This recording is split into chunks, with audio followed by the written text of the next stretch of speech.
Last year, I used hosted hunts to help my friends and I find an elk outfitter that met our objectives. Conway at Hosted Hunts listened to our needs and concerns and ended up pointing us to an outfitter in northeastern New Mexico. During my first few days of that hunt, I had many close encounters. We were definitely hunting a great area, but with 30 minutes left to go during the last afternoon, I hadn't shot an arrow.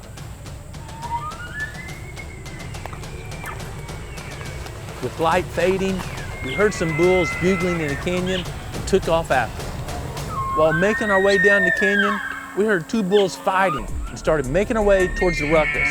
Their fight was carrying them away from us, but we hustled in there, finally found them, and closed the distance, and I took a shot. How far? 64. I can hit it if you can put it there. 64. Take the Gordon away shot.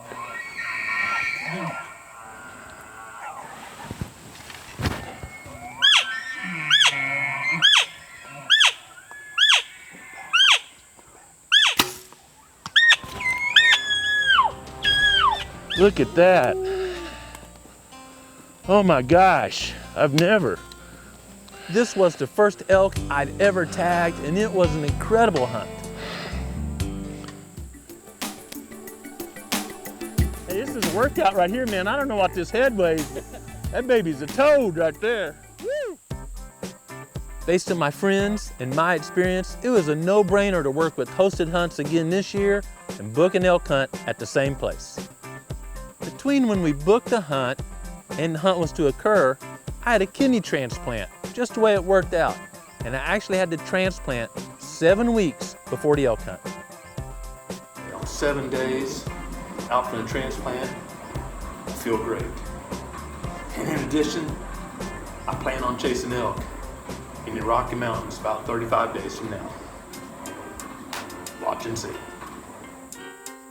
Just weeks after the surgery, we were packing our gear and heading to New Mexico. Dead elk, can't wait to get there. Growing Deer is brought to you by Bass Pro Shops and Cabela's. Also by Reconics, Trophy Rock, Eagle Seed, Nikon, Winchester, Lacrosse Footwear, Flatwood Natives, Morel Targets, Non-Typical Wildlife Solutions, Hooks Custom Calls, Montana Decoy, Summit Tree Stands, Drake Non-Typical Clothing, RTP Outdoors, Yamaha, Fourth Arrow, Scent Crusher, iScope, Mossy Oak Properties of the Heartland, Hunter's Blend Coffee, Motorola Lighting Solutions, Scorpion Venom Archery, Code Blue, Decode, G5 Broadheads, Prime Bows, and Redneck Hunting Blinds.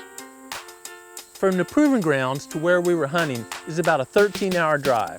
So when we got there that afternoon, the first thing I wanted to do was shoot my bow and make sure all that traveling hadn't vibrated the sights off. Okay, 13.5-hour road trip, 40 yards, pressure, got the guide watching me. No pressure. Yeah, it's a pretty strong wind. See what happens here, folks.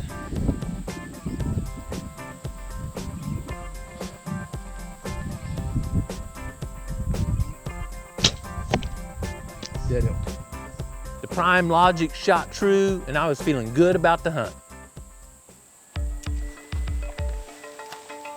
As light began to break over the horizon the first morning, we could hear some bugles and took off that way.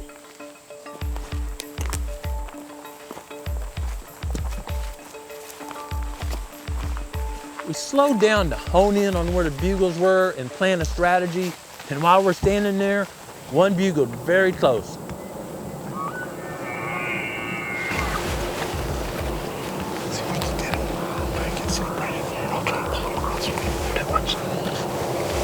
If he comes, he's gonna come fast.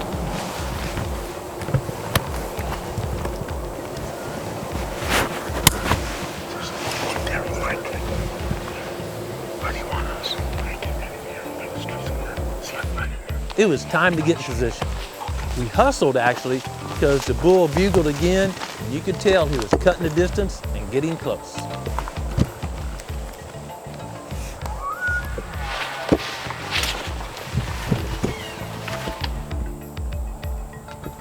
next bugle was so close, it about blew my hat off. Based on the location of that bugle, Daniel and I repositioned and started to get ready. Suddenly, the bull appeared. We're 10 minutes into the hunt. How many yards you think? I'm thinking 30. You got your rangefinder? Yeah. I'm scared to move. Let's draw back when you put this back behind this juniper.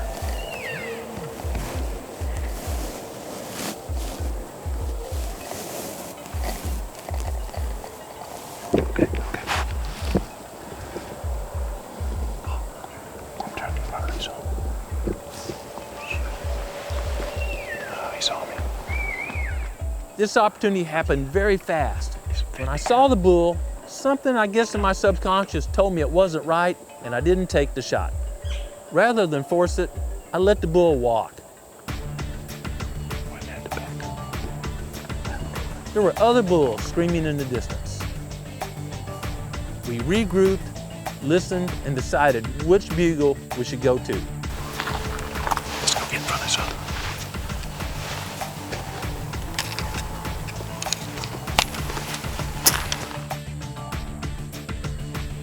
We worked our way into a canyon and spotted some elk moving through junipers and pinyon pines.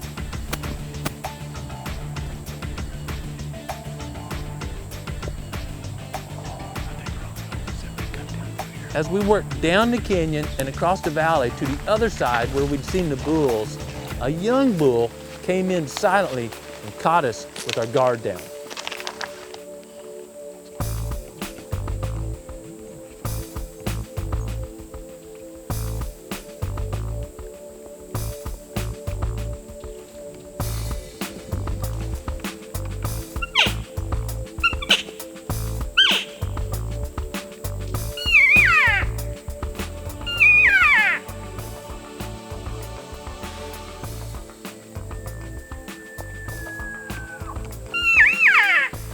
Not long after that encounter, the elk went silent and it seemed they'd made it to their bedding area.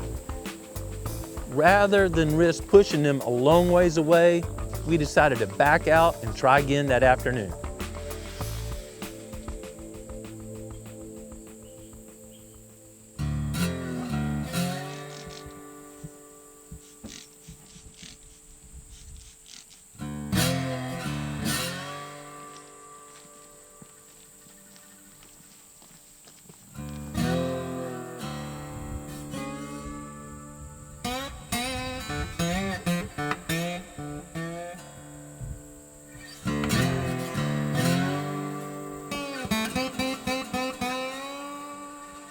First afternoon of our hunt, we had some great encounters this morning.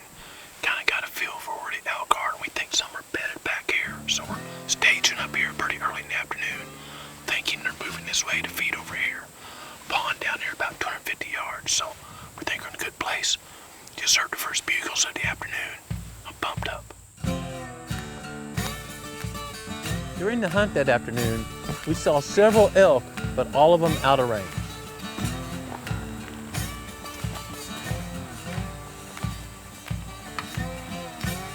There he goes. Right there. He's going to come out the right side of that great big pinion. That goes dominant pinion on top. He's going to come out the right side. There he is right there. He's come out.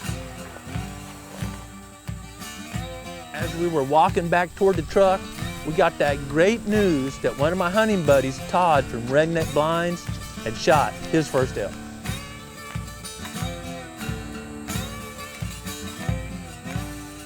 That made the rest of us in camp very excited for the next day.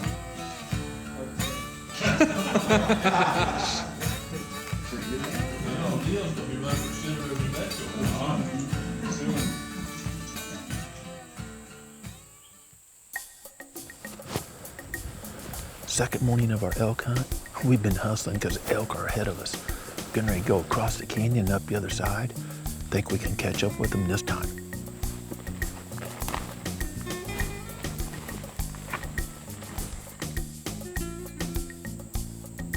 The next day, we saw a couple elk in the distance, but my buddy Rob from 4th Arrow Tree Arms arrowed a nice elk. I think I did start crying when we saw it laying up here. I don't blame you. It was like, yeah, what a year of frustration.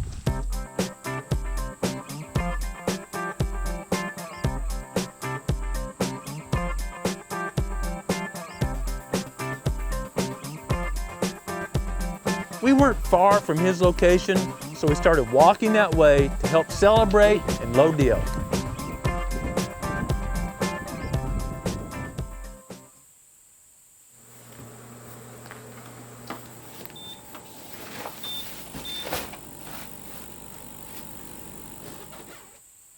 That afternoon, even though it was hot, we heard a bull early during the hunt.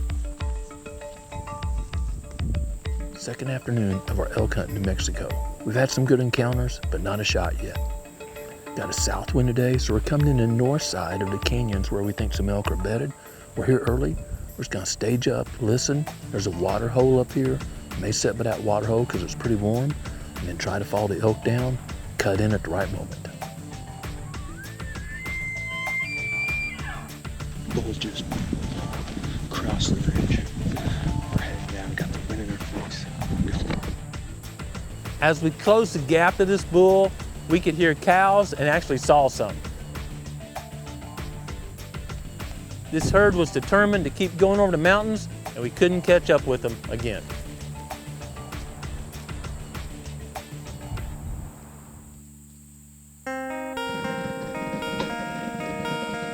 During the first 2 days of the hunt, the weather was cool and some rain even moved in. But by day 3, the temperatures had heated up.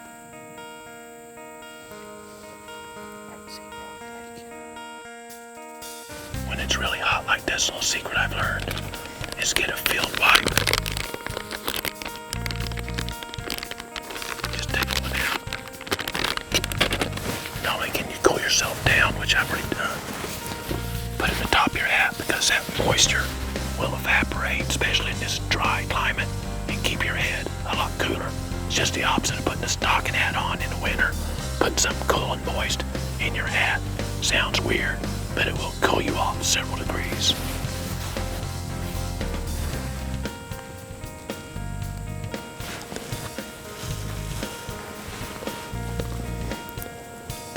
Elk are very large animals and walk a lot of miles.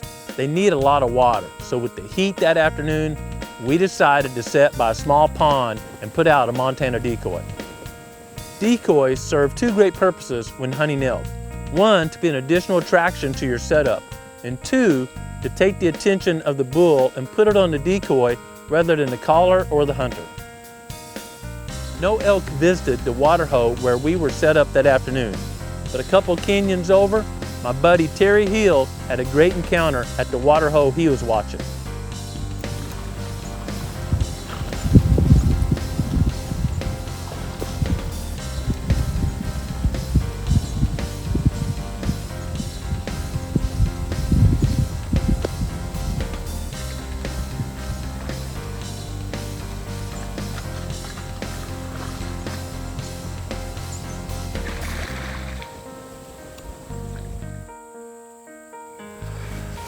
Did you get the weather balloon?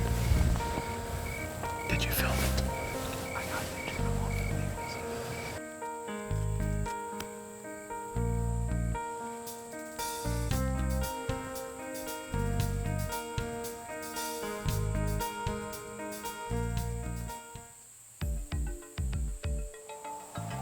Early the next morning, it sounded like some elk were still down the valley feeding, while others were already in the canyons moving toward the bedding area.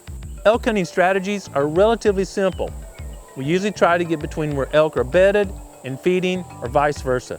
Very similar to chasing whitetails. I can see them. We can't figure out which way they're going. They keep changing paths, so we're behind a tree line, kind of playing cat and mouse with them. Hopefully we can close the distance. We tried to get between the herds to make something happen. Suddenly, we heard a bugle close by, probably responding to the calls, and we tucked in behind a juniper. Don't move. 120 yards right in front of me. Just barely to the right.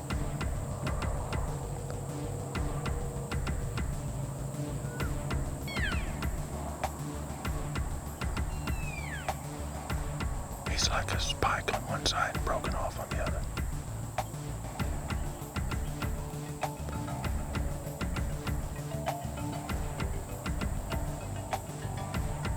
Man, he's beautiful standing there. Even though this was a young bull, it got my blood pumping. We saw several other elk crossing where the young bull had came from. As soon as we thought we wouldn't alert those elk, we went that way. But unfortunately, the elk had already crossed a canyon. Elk can cover a lot of ground quickly, and it rarely pans out if you're behind the herd. I really like the canyon this herd crossed. It's the same canyon where I tagged the bull last year. Based on a few experiences in this same area, I realized it's a pinch point for elk traveling to and from food and bedding.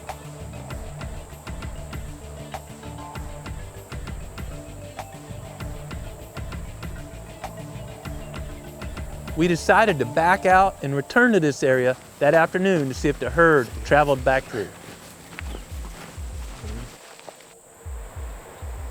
This morning we watched a herd, including a pretty good bull, come through here. We were a few hundred yards away, couldn't do anything with them, and they crossed the canyon right behind me, went on that flat, and we assumed bedded down. We could hear them bugling, but knew if we went over there we were just gonna bust them. So we backed out.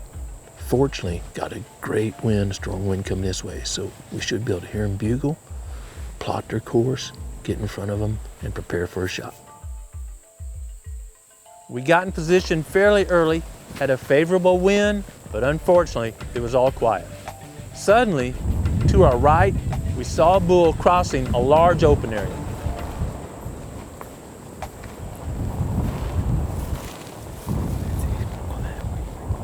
Yeah, probably. I see another one. He's gonna follow the same path.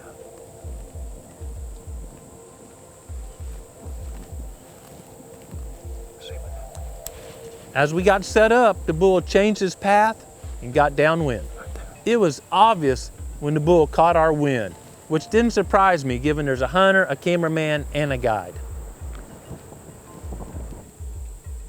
The bull turned and drifted away. There was a larger bull behind him, and that bull kept coming on what seemed a more favorable path. As he closed the distance, he started taking the same line as the first bull, and all we could do was enjoy the show.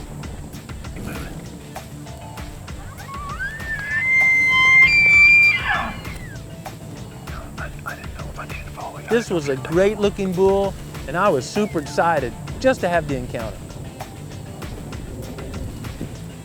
Show these cows that decoy. They're looking for an nest over here. Or this side.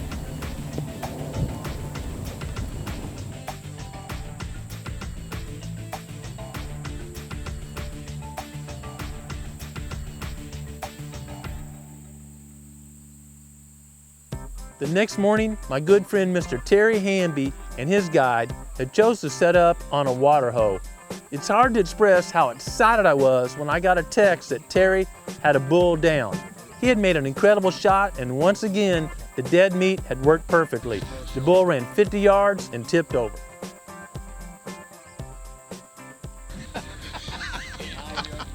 I saw where the arrow hit, and I thought, or the bolt hit. That's not in the best spot, but let's see if that old dead meat does its work. And it did. Really, really a great broadhead. I won't shoot anything else ever. After celebrating, cleaning the bull, and cleaning ourselves up, we loaded the bull up and headed back to the lodge.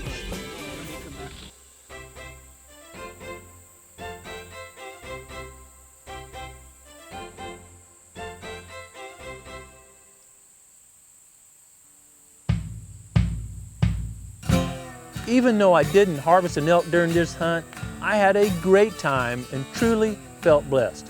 It was 7 weeks after a major surgery, a kidney transplant. I was able to carry my bow and a pack every day, averaging about 6 miles a day. I had several encounters with good bulls and shared camp with some really good friends. I celebrated their victories and shared stories every afternoon. All of us, including me, on this hunt considered it a huge success. So you can bet we're working with hosted hunts to return again next year.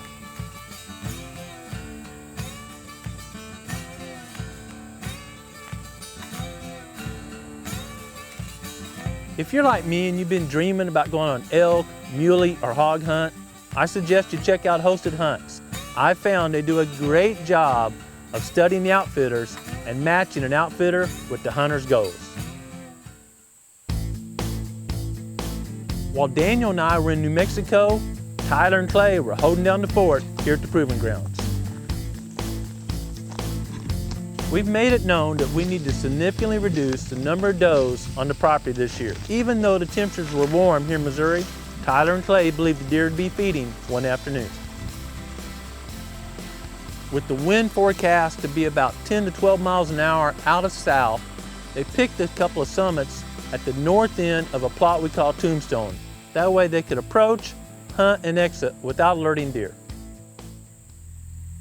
You may recall that Wes and I actually were out here last fall on a scouting mission in a redneck trailer blind just down there and harvested 3 does from this plot. So this is the actual first archery hunt in Tombstone. So we're set up on the north end of the plot. We got a south wind blowing our scent back behind us. Deer coming from our left, working out into the fall buffalo blend. So we're hoping to punch a couple of doe tags and get that much closer to our management goal here at the Proving Grounds. This wasn't Tyler's first hunt at the plot we call Tombstone. Last year, when Tyler was an intern, he tagged a nice doe with the Winchester. Right now. Ready?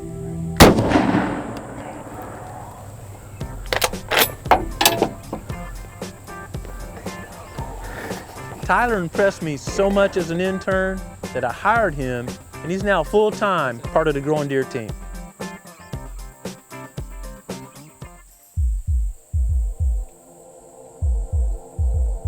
Tyler didn't have to wait long because soon after they got in the stands and settled down, a doe entered the plot.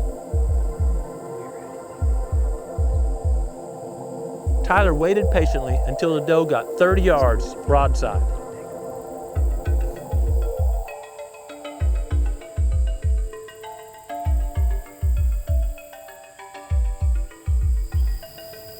What was that?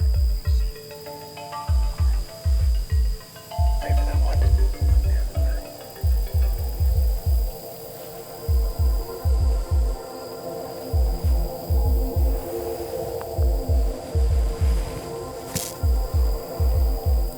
Good. Yeah.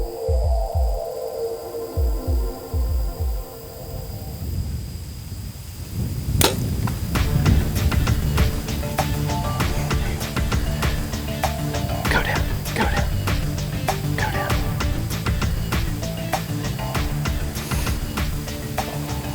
The dead meat hit exactly where Tyler was aiming, and she went down in the plot.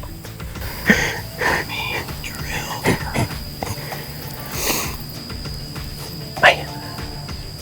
Nice shot, dude. First one of the year. Dude, it's not even a bug.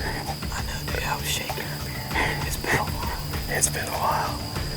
It feels good, and she is down in the plot. By harvesting this doe, Tyler got us one step closer to a herd management goal and put fresh venison in the freezer. A couple of does came out about 30 yards, just like we thought they would as they were showing on camera. Let them get comfortable, get out into the food plot a little ways. The dead meat did the trick. She didn't go but 50 yards from where I shot her. Went down in the plot, so here she is, one more closer to our management goal here at the Proving Grounds. A lot of folks have asked about our doe management goal, but it's important to realize that the whole herd needs enough food, especially during the late summer and late winter stress periods, from all to have ample quality nutrition so they can express their full antler and fawn production potential. This spring, Tyler planted all our food plots using Eagle Seed's Spring Buffalo blend, including Tombstone. So we had a lot of memories while sitting in that stand of planting that field. It's just that he got to reap some of the benefits. When I watched Tyler's hunt, especially the shot in slow motion, it was obvious that this doe had just started to react when the arrow got there. You can see the muscles tensing in her shoulder. Last week, we shared some research we've been working on for a while that clearly shows deer can drop several inches before an arrow reaches them. I received several questions from viewers that ask if it's the noise of the arrow or the bow shot that's alerting deer. Our research strongly indicated that given the speed of sound, it's the noise from the bow that's alerting deer.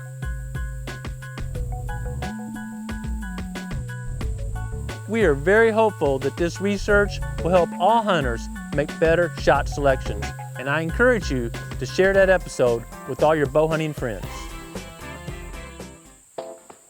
Whether you're romping around out west or simply going to work every day, I hope you take time to slow down and enjoy creation, but more importantly, take time every day to be quiet and listen to what the Creator is saying to you. Thanks for watching Growing Deer. We're focused on hunting the proven grounds, and if you'd like updates on our progress and hunting techniques, please subscribe to the Growing Deer newsletter.